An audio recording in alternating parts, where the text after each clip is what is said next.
Welcome to For the Love of Books, Bees Books Edition, a podcast by North Lanarkshire Libraries.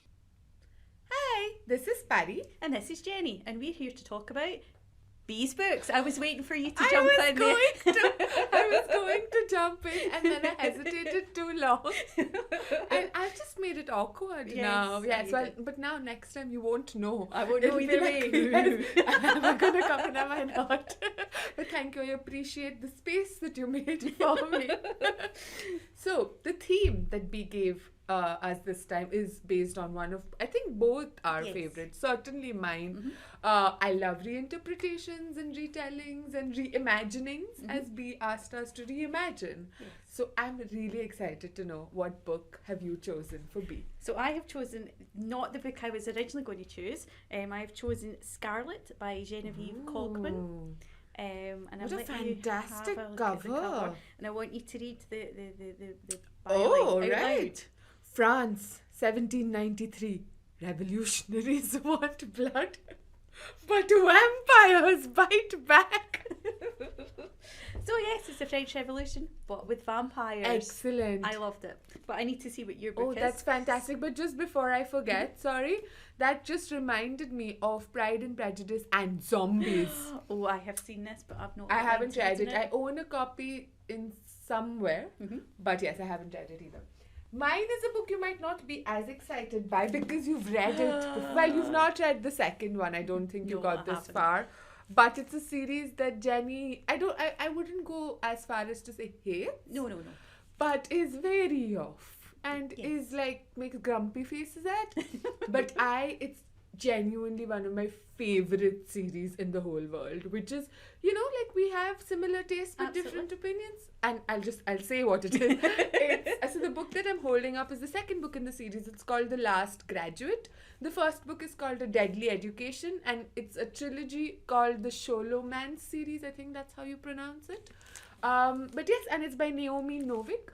And I've read a few of her other books and I really like her style. This one I thought was different. It's set in a magical boarding school, which, you think, oh, Hogwarts. It's not Hogwarts. It is definitely not Hogwarts. No. And I think that's where our opinions, sort of differing opinions, come from. For you, it reminded you too much of Hogwarts. And for me, it was like, for me, it reimagined boarding school. So not Hogwarts so much as just the boarding school genre, which I'll talk about a little bit more. But I like that both of us have chosen spooky kind of things, maybe because we're recording on Halloween. We are indeed, yes. So you have vampires. I have an array of monsters in my books. But yes, tell me about yours. Okay, so it's called Scarlet because it's based on the Scarlet Pimpernel books. I don't know if you've ever heard of the I have Scarlet heard of them, yes. So it was written 100 years ago, and basically it was a kind of Lord of the Manor that had a kind of side life where he would go and help the aristocrats in France escape the guillotine, because it's set around that time, the French Revolution. So it's, the Scarlet Pimpernel, and it's from a maid in the household's view. She gets roped into kind of helping out with one of the rescues, but the twist is that most of the aristocrats are in fact vampires. So there is a lot of aristocrats in England at that time that were vampires, and the reason that they became aristocrats is because basically they're very, very old and they've been very, very sensible with their money, and but they're accepted in society, so they're not vampires how we would think of them. They're kind of accepted in England at that time. Because they were aristocrats, they owned a lot of land, whereas we would think that, it's generations of the same family, it's the same person, but they've built up this kind of portfolio, you would say, of land and things like that. So they're accepted. The maids in the household, the newest maids would give blood, and basically the vampires seem to drink like a glass full of blood a day, not like completely taking all the blood out of a person. They also don't make other vampires as such unless there comes a time where they need to, if they are dying themselves or something like that. And it's all very accepted, and it's very much upstairs, downstairs. They're the lords of the manor. The maids are doing their stuff. It just happens to be that they're vampires. So they don't die in sunlight or anything, but they don't like sunlight as such. And basically at the beginning of the story, this maid Eleanor is in a different household of a vampire, and Lord, I've forgotten his name, Lord Secret Pimpernel comes along, who's a very much of a fop. He's very much of a, like, you know, a bit daft and a bit kind of very interested in clothes and things like that, but this is all the kind of persona. A dandy. Yes, that is exactly the word I'm looking for. So he's like that most of the time, but this maid walks into the room and they realise she looks like somebody else. I'll not spoil it and tell you who. So basically the vampire that she's with lends her out to this other family. Now, make it clear, the Scarlet Pimpernel is not a vampire himself. Okay. He is exactly like he was in the original stories.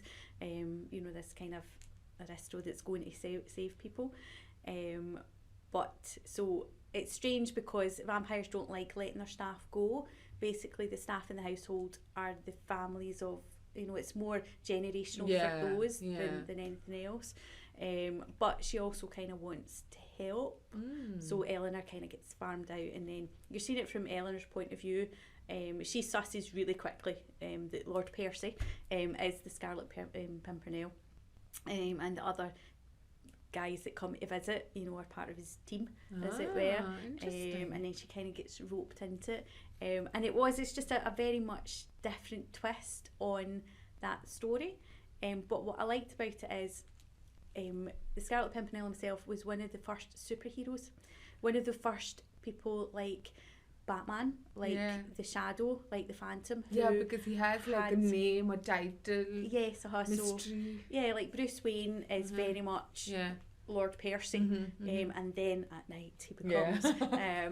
But it's very unlike Batman. There's not loads of gadgets and things like that. Does he have a Batmobile version of a chariot? The chariot. No, I hopefully in book 2. But it's more like, you know, he's very much Lord Percy to everybody else, and then becomes, you know, so he's got his own private really yacht cool. and things like that, which they go out on, and then they jump over the channel to France. Maybe that could be his Batmobile. Yes. A yachtmobile. That doesn't come No, out. that doesn't. That's probably why it didn't happen in the book. But it's very much of like at that time, so there's nothing like that. It takes them 3 weeks to get to Paris. You know, it's like. And it's fraught with danger. But the good thing is when they get to Paris, when they get to France, the vampires are not the same over there as they are in England. They're a wee bit more vampire-like that we would think of. So not all the aristocrats are vampires that he goes to save, but some of them, the very, very old ones, are very much, you know, want to drink your blood. I was going to put in an accent there, but I won't. Very much want to basically, you know, take pure Eleanor and drink all her bloods and things like that. So it's a cultural thing. Yes, as well. so all of a sudden it becomes, oh wait a minute, we thought that these people, whether they're aristocrats or vampires, were a certain way in England. When we go to France, they're very different. It also kind of like shows the different sides to the revolution, how, because she meets like one of the top guys who basically wants to guillotine everybody, and also when they get the vampires, they don't just guillotine them, they stab them in the back of the neck with a stake as well, just to make sure they remain dead. Yes, exactly. But it kind of shows you both sides of it, what the revolutionaries were trying to do and how it affected everybody else as well. You know, why there was starvation in the country beforehand, and there was still starvation in the country because, you know, and things like that. So it's book 1 of a series. Oh, right, okay. And it's only just come out, so it's not... Oh, lovely, I'm looking forward to book 2. But at the end of it, not to spoil it too much, but she kind of becomes one of the team, basically. You know, she was just kind of loaned, but now she becomes one of the team, so I want to see where it goes from there. This is a really interesting subgenre because I'm not even taken aback by it. Like, obviously there's Abraham Lincoln, what is it, Vampire Hunter, the movie, but I'd also read a book which was similar, like it was set in olden times, and there was like an English French, I think, war going on. There's been so many. But the aristocrats in that book, and I can't remember the name, but basically they were zombies. So they just like everybody knew, and it was not spoken of, like in that kind of Victorian thing. You don't speak about such uncouth things. So they had like euphemisms for it, but it was basically like alive people, and not quite alive people, but still sort of alive. So it's that I didn't realize that it was this thriving. I quite like the idea as well, Yeah. because it does like put these things that we do talk about now, because vampires, witches, werewolves and things like that are very much now as we think of them. True. And I like the idea that some authors are taking them and putting them in different times. And reimagining them. Yes, making them I love it. different. Yeah, for sure. I surprisingly found a connection between your vampires and this book. Excellent. Because I was just reading like some author interviews and things just before we started recording. And Naomi is my friend now, Naomi, first name basis. She basically, so when she was 10 years old, she'd heard this legend, and it was referenced in Dracula as well. So like the book of this school of dark arts called the Scholomans, where all these students study in the dark, and there's no teachers or anything, and they're studying dark arts like these wizards. And after they're all educated and whatever, they just go. And it's like they cut off from the rest of the world, but they're studying there. And then they go, and the price for this education is that the last graduate's soul is consumed by the school. So this has been so she's kind of reimagining that as well. Like that's stuck with her since she was 10, and that formed the seed of this idea. So it's similar in this book. It's basically, so it starts off with, I'll tell you about the two characters that play the major role. So there's Elle, who, for all intents and purposes, the school seems to want to make a dark witch or like an evil sorceress, and she's resisting that, and she has the power to become a dark witch, but she has I think a moral compass that doesn't allow her to. And on the other spectrum, there's Orion, who is this very sort of stereotypical hero, saving everybody, looks good, is popular, all this. But they're in the tropes in like a magical school sort of, but being subverted because the school itself, there are no holidays, there's no summer vacation or whatever, and also the only way that you can get out of the school is you can graduate. Or you can die. Like those are the only two options. You either graduate or you die, and sometimes you die while you are graduating. Because the ceremony involves, the graduation ceremony involves basically running across this giant hall, which you would in like regular graduation ceremonies walk down sedately, but here you're running across to get to the gates of the Scholomans and get out, but there's monsters all around, so you're fighting monsters. And the only way historically students have been able to get out is by forming alliances with like 2 or 3 people, so like powerful alliances get through. And the reason that these students have been sent to the school is because the outside world is much worse for magical students. So not all kids are magical, but the kids who are, monsters keep coming at them. So the school was built to protect them, but something went wrong along the way, which you do find out throughout the series, especially in the second one. So the first book is set, we get to know the world a little bit. And we're looking at it through Elle's eyes as well. So she knows some things but doesn't know others. So she's we're getting to know the world, and then the book itself or the series itself really forces us to reimagine not just school stories but also ideas of heroes and villains and how the world is supposed to work. So like Elle thinks that this is the way the world is supposed to work, or this is the way the school is supposed to work. But then through all these sort of secrets that she unravels, she realizes that actually we can just throw the rule book out and do things differently, which I completely love. And the school itself becomes much more of a character, especially in the second book, becomes a character who you don't know what its intents are. You don't know if it's good or if it's evil, what it's up to. But it's just, I just love the characters. I just love the world. And the third book, I don't want to give up too much away, but it takes place outside the school. But the school is a character in that as well. And it starts off with Elle being this curmudgeon. She's a curmudgeon throughout. Like, she's grumpy and like whatever, sarcastic, but it's a way of survival. And then, but she's slowly sort of, because she's like, oh, you know, everyone wants me to be a dark sorcerer, so fine, I'm just not gonna be friends with anybody. But then slowly in the second book, she actually has friends. She makes friends. And she hates being rescued by Orion all the time, because he's like always rushing to save her. And he's like, excuse you, I have, and like her powers are a secret. Which is like, I could like completely level the school down. Do you know how tempting it is not to murder you right now? But she's just like, she's this, like, I really loved her character, because I think she was like, I don't know if I'd like her as a friend, but I love her as like someone to read about.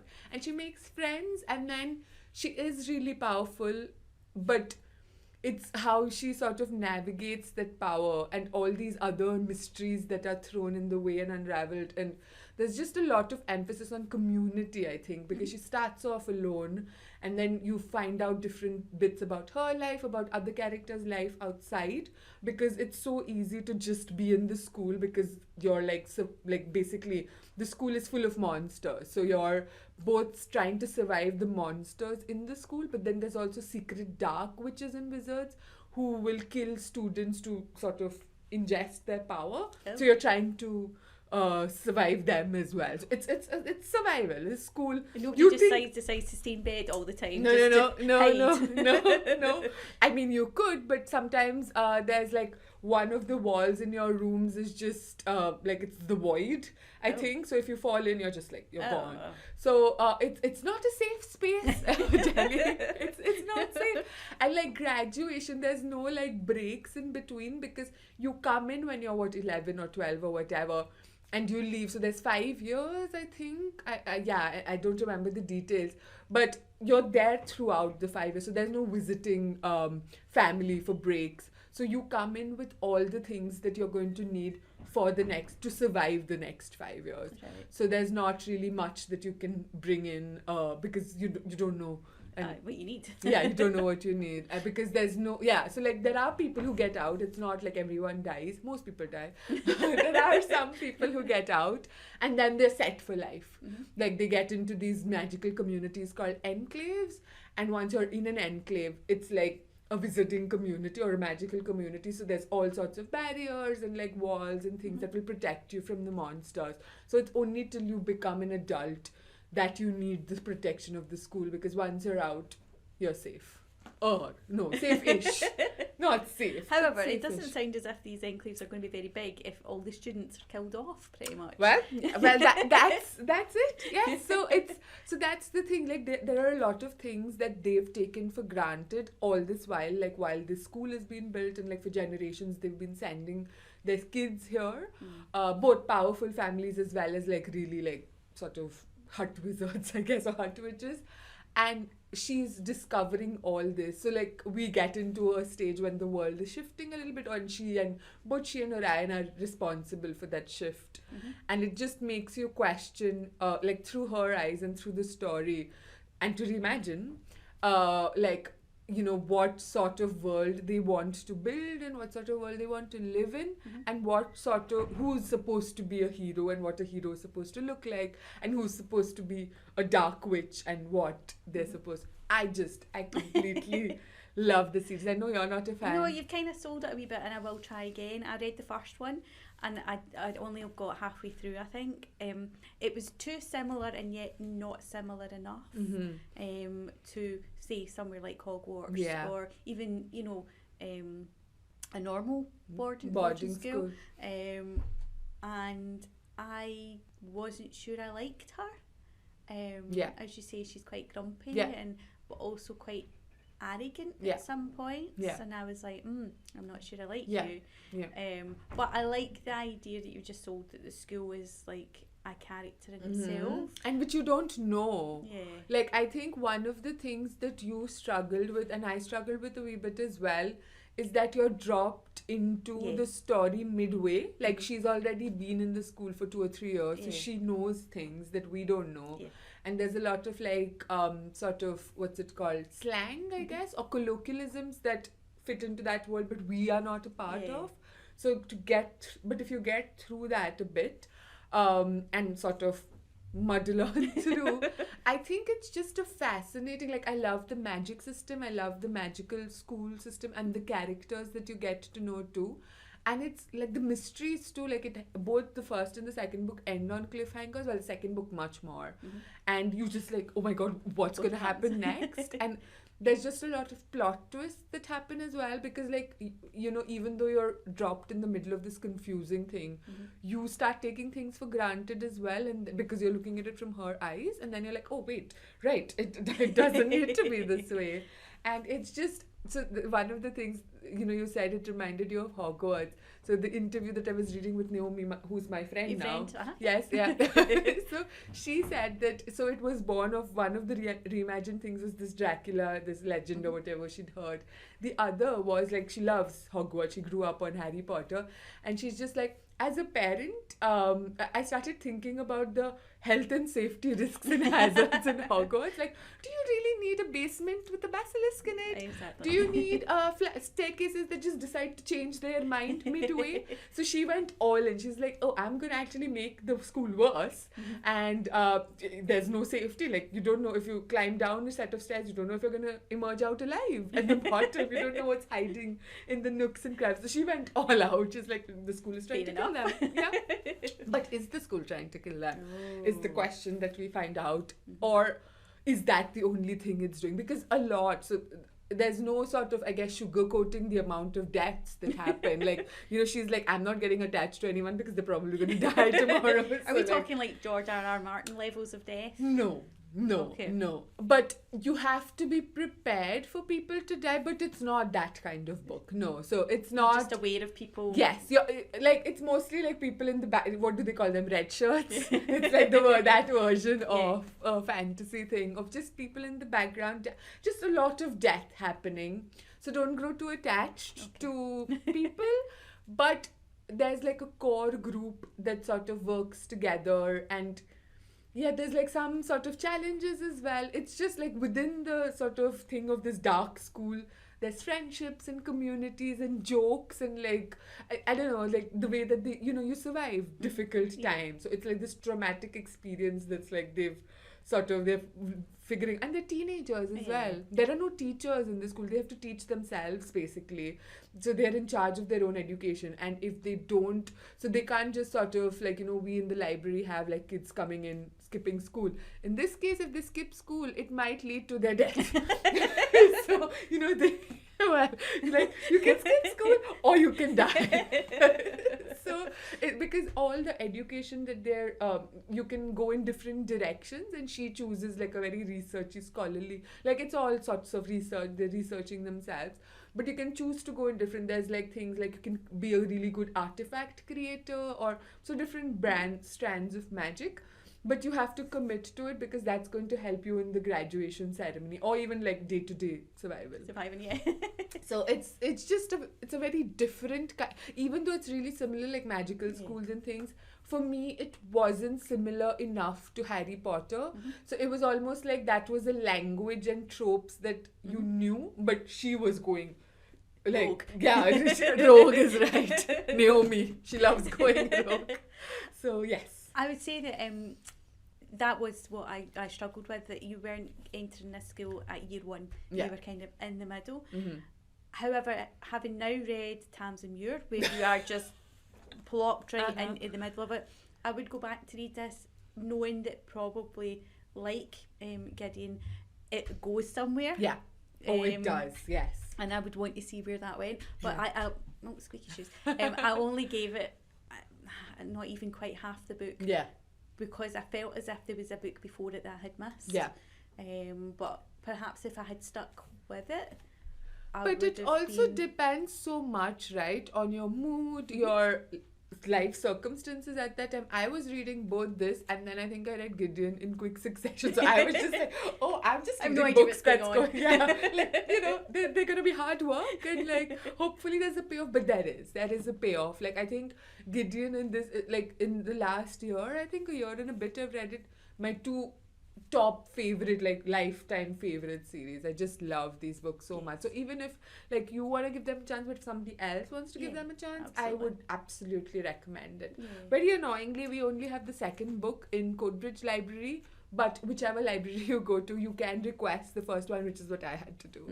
So yeah, we have all 3 books, and they. And is it a trilogy? Is. It's not like Tamsin Muir, who was a trilogy and now is not. Well, it started off. Supposedly, she started off. As I know everything about Naomi now, she started off. That's your friend, Naomi. Yes. As a duology. She wanted to just write 2 books. And then when she started writing it, like Tamsin, it just grew. And there was a middle book. So like this book, the Last Graduate, became sort of the extra book. And then the last book is the Golden Enclave. So it ends very satisfyingly. And there's a bit of everything. There's like action, romance, sarcastic curmudgeon, like this grumpy little dark witch, budding dark sorceress, and just community, friendship. So there are a few tropes that you and saving the world, of course, so there are like tropes you recognize from both fantasy series and boarding schools, but it just, I think, sort of reinterprets them in a really interesting way. It's interesting as well that you said it depends what mood you're in. The book I was going to read for today is called Broken Light by Joanne Harris, and it's a retelling of Carrie, sort of a retelling of Carrie. Okay. But I gave it my usual 50 pages and I just couldn't get into it, whether that's because I like Carrie so much and or whether, but I also think I wasn't in the right mood. And in a couple of books' time, I might go back to it and try it again. I think sometimes it depends what book you read just before that. And also, like, just like what, sometimes you don't want to read something that's dark. No. And sometimes you don't want to read something that's hard work. No. You know, you want something that's light and easy and like easy payoff, you don't have to work through it like Tamsin loves making us do. Tamsin has also become my friend now, Jenny. She's also on first name basis. I won't say if that's because she's actually my friend or it's because I don't know how to pronounce her last name. But it's a mystery. But yes, you're right. It just depends so much. Like, I think you're in different moods at different times of the week even, the month and the year. Because sometimes you want a book that you can just read in one go on a wet Sunday afternoon. Absolutely. But not have to remember anything about it when you're finished. No. And sometimes you do want like something that you can get right into, you can get your teeth into. And sometimes you want, like, you mentioned George R.R. Martin, his books. I had to sort of suspend life. Yes. For those weeks that I was reading because I was so obsessed with them. Yes. I was like, how dare I have to go to work and like earn a living when I just want to be in this world right now and see what happens. Whereas there are other books that will make you sort of emotionally destroy you, and then you don't want to be a person.